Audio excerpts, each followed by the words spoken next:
Apache RR310 বাইকটি খুব শীঘ্রই বাংলাদেশের বাজারে লঞ্চ করা হবে। আর এখন পর্যন্ত বাংলাদেশের মোস্ট পাওয়ারফুল ফিচারেবল বাইক হচ্ছে R15 ভার্সন 4।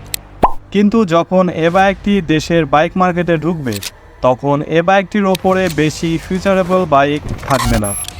বাইকে কী কী ফিচার থাকছে, বাইকটির প্রাইস কেমন হতে পারে দেশীয় বাইক মার্কেটে, সব কিছুই জানতে পারবেন আজকের এই ভিডিওতে। এ বাইকে এমন কিছু কনফিগারেশন আছে যেটি আমরা 1000 সিসির বাইকের মধ্যে দেখতে পাই। BMW এবং TVS এই দুইটি বাইক ব্র্যান্ড একসাথে কোলাবোরেশনের মাধ্যমে বাইকটিকে তৈরি করা হয়েছে। অ্যাপাচি RR310 বাইকটিকে মূলত বলা হয় রেস রেপ্লিকা। বাইকটির ইঞ্জিন ডিসপ্লেসমেন্ট থাকছে 312 সিসির 4 stock 4 valve single cylinder liquid কুল ইঞ্জিন। তবে এই সেগমেন্টের অন্য কোনো বাইকে একটি ফিচার যুক্ত করা হয়নি, এটি হচ্ছে রিভার্স অ্যান্ড ক্লাইভ। এ টাইপের ইঞ্জিনগুলো মূলত পেছনের দিকে ঝুঁকে থাকে। নর্মালি ইঞ্জিনগুলোর বাতাস প্রবেশ করে সামনের দিক থেকে, আর এ টাইপের ইঞ্জিনগুলোর বাতাস প্রবেশ করে পেছনের দিক থেকে। আরও একটি গুরুত্বপূর্ণ ফিচার হচ্ছে র্যাম এয়ার ইনটেক সিস্টেম। এই ফিচার হচ্ছে H2 বাইকে আমরা দেখতে পাই। H2 বাইক মোস্ট পাওয়ারফুল একটি বাইক, আমরা সকলেই জানি।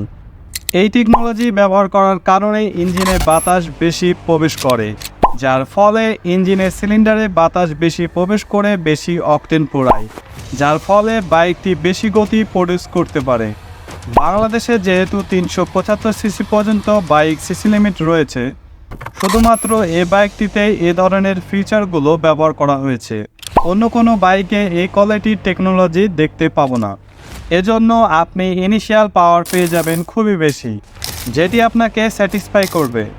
নর্মালি অন্যান্য বাইকগুলোর মতো এখানেও ডিস্ক ব্রেক ব্যবহার করা হয়েছে এবং ব্যবহার করা হয়েছে ডুয়েল চ্যানেল ABS। বাইকটির টায়ার সাইজে সামনে পেয়ে যাবেন 110/70 এবং পেছনে পেয়ে যাবেন 150/60 সেকশনের টিউবলেস টায়ার।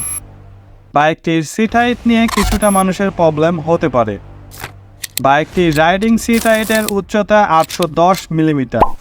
এজন্য আপনার মিনিমাম হাইট 5 ফুট 6 ইঞ্চি না হলে আপনার বাইকটি রাইড করতে অনেকটাই হ্যাসেল ভোগ করতে হতে পারে। এখন সবচেয়ে গুরুত্বপূর্ণ বিষয় হচ্ছে বাইকটির প্রাইস কত হতে পারে। বর্তমানে ইন্ডিয়াতে বাইকটির প্রাইস রাখা হয়েছে 3,09,000 রুপি। যখন বাইকটি বাংলাদেশের মার্কেটে আসবে তখন বাইকটির দাম আনুমানিক 7 লক্ষ টাকার উপরে হবে। বাংলাদেশের বাজারে বাইকটি আসলে বাইকটির দাম কত হওয়া উচিত তা অবশ্যই কমেন্ট করে জানাতে ভুলবেন না। আর এই বাইকটির দাম যদি 7 লক্ষ টাকার আশেপাশে হয়ে থাকে তাহলে আপনি বাইকটি কিনতে কতটা আগ্রহী হবেন তা জানাতে ভুলবেন না। ভিডিওটি আপনাদের কাছে কেমন লেগেছে তা অবশ্যই কমেন্ট করে জানাবেন। আপনাদের কমেন্ট আমাদেরকে মোটিভেট করে এ ধরনের নিত্য নতুন ভিডিও মেক করতে।